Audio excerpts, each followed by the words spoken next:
Good morning, सुप्रभात, केम छो, सलाम। उम्मीद है आप सब लोग बेहतर होंगे, अपना ध्यान रख रहे होंगे। और हाँ, आप में से जितने भी लोग 18+ है सबने वैक्सीन के लिए अपने आप को रजिस्टर्ड कराया होगा कोविन ऐप पर जाकर। और जब भी आपके स्टेट में, आपके आसपास के एरिया में वैक्सीन अवेलेबल हो तो वैक्सीन जरूर लगवाया। मैंने बार बार आपसे कहा है कि वैक्सीन को लेकर बहुत सारे र्यूमर्स हैं और उन र्यूमर्स पे हमें ध्यान नहीं देना है। वैक्सीन की जो एडवांटेज है वो र्यूमर से कई गुना ज्यादा है। मतलब जो पॉसिबल एडवर्स इफेक्ट जो वैक्सीन का होता है ना, वो बहुत रेयरेस्ट ऑफ रेयर होता है, ठीक है। और रही बात कि किनको वैक्सीन नहीं लगवाना, तो उसमें एक बड़ा क्वेश्चन मेरे सामने बार बार आया, वो ये था, क्या जिनको मेंस्ट्रुअल साइकिल जो है चल रहा है उनको वैक्सीन का नंबर आ गया लगवाना चाहिए? तो वैक्सीन का मेंस्ट्रुअल साइकिल से कोई कनेक्शन नहीं है। वैक्सीन का जो है इस प्रकार के हार्मोनल सिस्टम से कोई कनेक्शन नहीं है, तो आप वैक्सीन लगवा सकते हैं, ठीक है।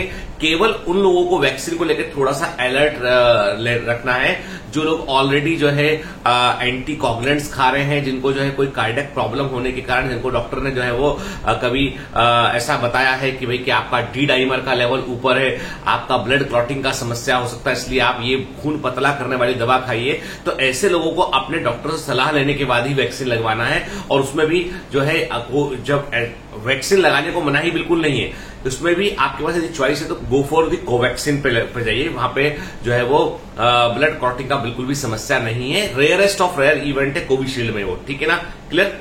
मैंने आपको बता दूं, फ्रंट लाइन वर्कर में जितने डॉक्टर सबको जो है वो कोविशील्ड लगा है। अब आप बोलेंगे सर आपको लगा क्या? जब मेरे को जब लगना था उस समय मैं इन्फेक्ट हो चुका था, तो इन्फेक्ट होने के बाद पहले शुरू की गाइडलाइन कुछ और थी कि भाई 3 महीने के बाद लगाना है वैक्सीन आपको, तो वो लगा नहीं। जब दोबारा जब लगने का टाइम आया तो वैक्सीन अवेलेबल नहीं था, फिर री इन्फेक्ट हो गया मैं, तो फिर कहा गया है कि आप 1 महीने बाद वैक्सीन आप लगवाइएगा, ठीक है। तो जब जैसे ही मेरा टर्न आएगा मैं डेफिनेटली वैक्सीन लगवाऊंगा। मेरी फैमिली में सबको वैक्सीन लगा हुआ है, तो मेरी मदर को लगा हुआ है, मेरे ब्रदर को लगा हुआ है, सबको लगा हुआ है। तो इसलिए प्लीज ना, मतलब देखो, मामूली बुखार का नॉर्मल चीज है, तो इसको लेके घबराना नहीं। गलत जो खबर है उनको आपको प्रोपेगेट नहीं करना। मैं देख रहा हूं इस समय एक और बड़ी चीज मैंने गौर की है, कुछ यूट्यूब के बड़े इन्फ्लुएंसर हैं जिनके पास जो है वो मिलियंस ऑफ सब्सक्राइबर हैं, बहुत बच्चे मानते भी उनको। उन्होंने जो है डॉक्टर्स के बारे में कुछ नेगेटिव बातें फैलाना शुरू किया। उन्होंने कहा कि doctors are selling kidney, doctors are doing this, doctor are doing this, कि ये गलत हो रहा है, वो गलत कर रहे हैं। तो मैं इतना बोलता हूं कि यदि सर आप जितने भी आप को जो ज्ञान है ना, नॉलेज जो आपने पता किया कहीं से, आप मरीज का नाम बताइए, किसका किडनी निकाल के बेचा गया है, किसको बेचा गया है, कौन डॉक्टर वहां पे इन्वॉल्व थे, कौन सा हॉस्पिटल वहां पर इन्वॉल्व था। फैक्ट के साथ जानकारी दीजिए, ठीक है। रैंडम डॉक्टर्स के खिलाफ न्यूज मत फैलाइए, फैक्ट के साथ जानकारी दीजिए कि किस अस्पताल में ये हुआ है, कौन डॉक्टर उसके अंदर इन्वॉल्व थे, कौन मरीज से अफेक्टेड हुआ है। मैं कह रहा हूं मैं केस लड़ूंगा वो वाला, ठीक है। यानी ऐसा यदि कुछ हुआ है तो उसके लिए मैं लड़ूंगा केस, ठीक है।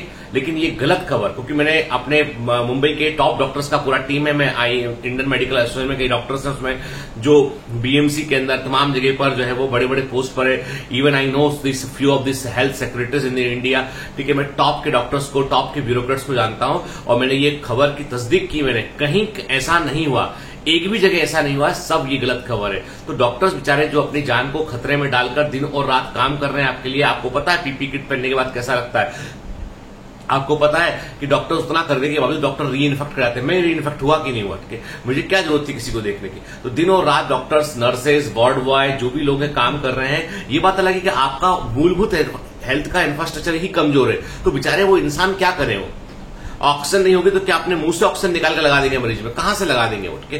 तो इसलिए जो है health care system already crisis में, वहां पर इस तरह के गंदे वीडियो, डिफेम करने वाले वीडियो जो होते हैं वो हमको हम सबके लिए जो समस्या का सबब बनते हैं, क्योंकि लोग बहुत ब्लाइंड फॉलोअर होते हैं, आपको मान रहे होते हैं और आपकी बात को सच समझ रहे होते हैं। आपने ये ज्ञान लिया है व्हाट्सएप यूनिवर्सिटी से, तो इसीलिए इस तरह के जो वीडियो हैं, मैं किसी का भी नाम कोट नहीं कर रहा हूं, कोई स्पेसिफिक पर्सन की बात नहीं कर रहा हूं, पर यूट्यूब में ऐसे वीडियो की बाढ़ आई हुई है जिनको लोग काफी शेयर करते हैं कि डॉक्टर्स ने ये कर दिया, अस्पताल ने वो कर दिया। भाई देखो, अस्पताल का जो बिलिंग है वो वहां के अस्पताल का मैनेजमेंट, अस्पताल का जो धंधे बिजनेसमैन है वो जाने क्या बिलिंग कर रहा है वो। उसके लिए भी सरकार ने नियम बनाया हुआ कि एक लेवल के ऊपर बिलिंग नहीं कर सकते आप, government is open for that, ठीक है। दूसरा, इसके अलावा जो ऑर्गन सेल करने की बात डॉक्टर्स के लिए कही जाती है, बहुत ही गलत है, क्राइम है ये अगेंस्ट ए प्रोफेशन। और मैं आप सभी लोगों, जितने भी यूट्यूबर्स तरह के काम कर रहे हैं, मैं आपको आगाह कर रहा हूं कि मैं एक आपकी सबके खिलाफ पर्सनली एक केस दर्ज करूंगा कि आप लोग डॉक्टर्स को डिफेम कर रहे हैं। और इस केस को दर्ज कर रहे हैं मैं इंडियन मेडिकल एसोसिएशन को मैं साथ में लूंगा, मैं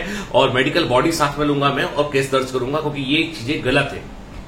आप एक व्यक्ति, आप इतना ही आपको यदि सेवा का जुनून है आपको, तो ये वीडियो बनाना बंद करो, जाओ सीधा भाई 2-4 दिन शूट करो जाके कि मैं कोविड वार्ड में आया हूं, मैं सेवा कर रहा हूं, मैं यहाँ पे मरीजों के लिए मैं सीख रहा हूं यहाँ पे कि मैं क्या लगा सकते हैं, दवा खिलाने कम से कम आ गया मैं, तो हम आपकी बात मान लेंगे। आपको इतना ही लगता है कि कोई ऐसा किडनी निकाल रहा है तो आप जाके पता लगाइए ना, डॉक्टर का नाम, मरीज का नाम, अस्पताल का नाम, कोई फैक्चुअल जानकारी दीजिए, हवा में बातें मत कीजिए प्लीज, ठीक है?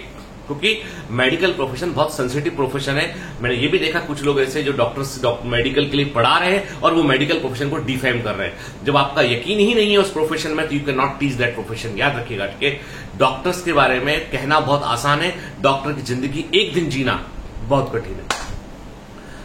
चलिए, आज मैं आपको एक अच्छी सी कहानी सुनाता हूं पिछले 5 मिनट में, क्योंकि मैं जब कभी देखता हूं ऐसा कि गलत कर रहे हैं लोग तो मैं उसके लिए बारे में जरूर बोलता हूं कि कारण उसके पीछे ये है कि ये सही और गलत की लड़ाई है, ठीक है? गलत है तो बिल्कुल निसंदेह, मैंने कहा ना, गलत किसी के साथ हुआ है तो उसको की सजा मिलना चाहिए, चाहे वो मैं स्वयं क्यों ना हो। अब सुनिए बात, आज हम एक बड़ी इंटरेस्टिंग कहानी पर बात करेंगे कि एक समय था, एक राजा था।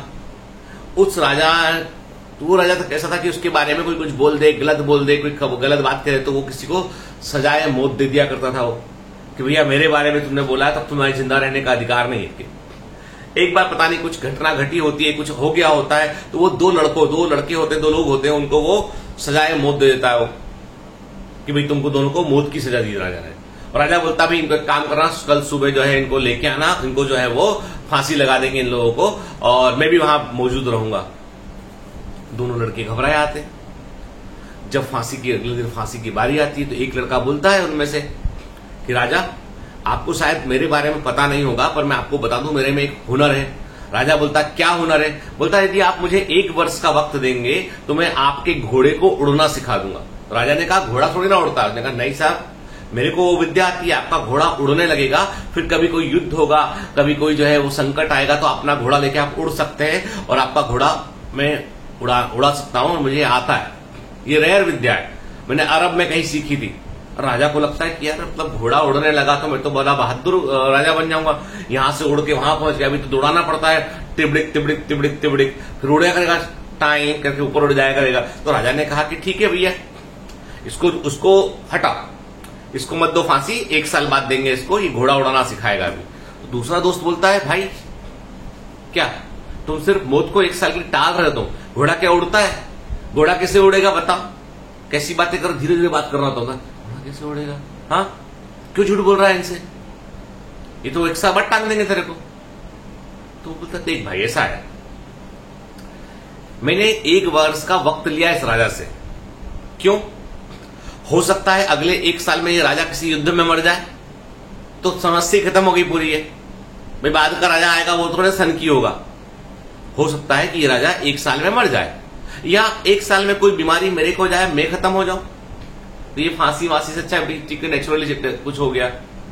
तीसरा ये है कि हो सकता है कि 1 साल में इस राजा का मन बदल जाए। चौथा ये है कि घोड़ा उड़ना ही सीख जाए, तो कहने का मतलब ये है कि उस दूसरे लड़के को मालूम चलती बात कि दरअसल में इसने उम्मीद खरीदी, इसने उम्मीद लिया है इसने, है ना? उस लड़के ने क्या बोला कि मैं राजा घोड़े को उड़ना सिखा दूंगा, तो उसने दिमाग में लॉजिक लगाया, हो सकता है 1 साल में राजा ना बचे, मैं ही ना बचूं, या राजा का मन बदल जाए, या घोड़ा उड़ना सीख जाए। कोई भी चीज उसने जो है दिमाग में अपने परम्यूटेशन कॉम्बिनेशन बिठा लिया उसने, और ये होती है उम्मीद, ये होती है आशा। कितना ही बुरा वक्त होता है, कितना ही बुरी समय होता है। अभी कई सारे लोग डिप्रेशन में चल रहे हैं कि क्या होगा एग्जाम का, क्या होगा, एमबीबीएस निकाल के बच्चे भी तो ऑनलाइन पढ़ रहे, क्या होगा फ्यूचर का, क्या दुनिया ऐसे ही रहेगी। तो बहुत सारी दिमाग में परम्यूटेशन कॉम्बिनेशन चल रहे कि क्या क्या होगा। तो मैं हमेशा कहता हूं बात कि जब तक उम्मीद है, आशा है, जब तक उम्मीद है, आशा है, तब तक कभी हार नहीं मानना है।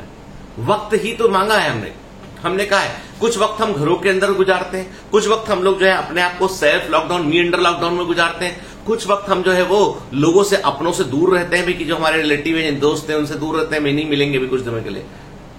ये उस बेहतर वक्त को लाने के लिए हमेशा पॉजिटिव न्यूज पर फोकस कीजिए। ऐसे मैसेज, ऐसे वीडियोस जो आप लोगों ने मुझे फॉरवर्ड किया, तभी मुझे बोलना पड़ा पहले, ऐसे वीडियोस जिनमें नेगेटिव कमेंट्स है मेडिकल प्रोफेशन के बारे में, जो है वो कोरोना के बारे में, उनको मत फॉरवर्ड कीजिए। गलत खबरें जो है बहुत जल्दी फैलती है कि वैक्सीन लगाने से व्यक्ति इंपोर्टेंट हो जाएगा, वैक्सीन लगाने से जो है वो मेंस्ट्रुअल साइकिल बंद हो जाएंगे, वैक्सीन लगाने से ऐसा होगा वैसा होगा। ये फालतू की खबरें फैलाना बंद कीजिए। बिल्कुल भी जो है न्यूज को वेरीफाई कीजिए। कोई कुछ बोलता है, मान लो मैं कहता हूं कि मोदी जी किडनी निकाल रहा है, तो आपको अच्छा लगेगा, आपको बुरा लगेगा। आपको मैं बोलता हूं कि राहुल गांधी जो है वो किडनी निकाल रहा है, तो आपको भी बुरा लगेगा, क्योंकि कोई एविडेंस नहीं। ऐसे तथ्य हम किसी के बारे में बोल सकते हैं, तो हमेशा बगैर प्रमाण के बात मत कीजिए। जो प्रमाण है प्रमाण दीजिए, पब्लिक प्लेटफॉर्म पे दीजिए। प्लेटफॉर्म यदि आप बड़े इन्फ्लुएंसर है, बड़े लेवल पे हैं आप, तो आप कार्रवाई कीजिए। You should take action. मुंह से बोल देने से काम नहीं बनेगा, आपको काम करना पड़ेगा उसमें। ओके, तो ये सब छोटी छोटी बातें ना मायने रखाती है। इसीलिए जो है हमेशा एक बात ध्यान रखिए कि पॉजिटिविटी को फैलाइए बेटा। वैसे देश में छोटे छोटे बच्चे जो है ना वो बहुत ही नेगेटिविटी से भर गए। उनको डर लग रहा है, उनको कि दुनिया ऐसी रहेगी, क्या कभी स्कूल जा पाएंगे नहीं। मैं अपने बच्चों को देखता हूं तो मुझे बड़ा दुख होता है देख के कि जिन बच्चों को इस समय मैदान में बाहर जाके खेलना था, वो घर के अंदर मोबाइल में घर में के अंदर है।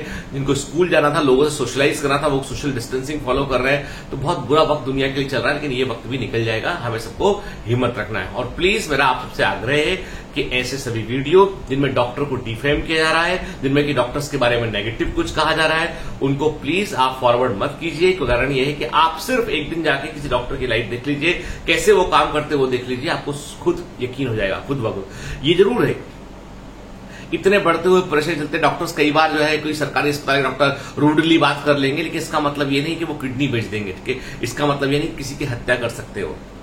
ये बहुत ही गलत है, बहुत ही अमानवीय है किसी व्यक्ति से जो आपके लिए कुछ कर रहा है उसके बारे में इस प्रकार की बातें कहना। और मैं इसको बिल्कुल भी समर्थन इसका नहीं करता हूं। All the best, have a great day.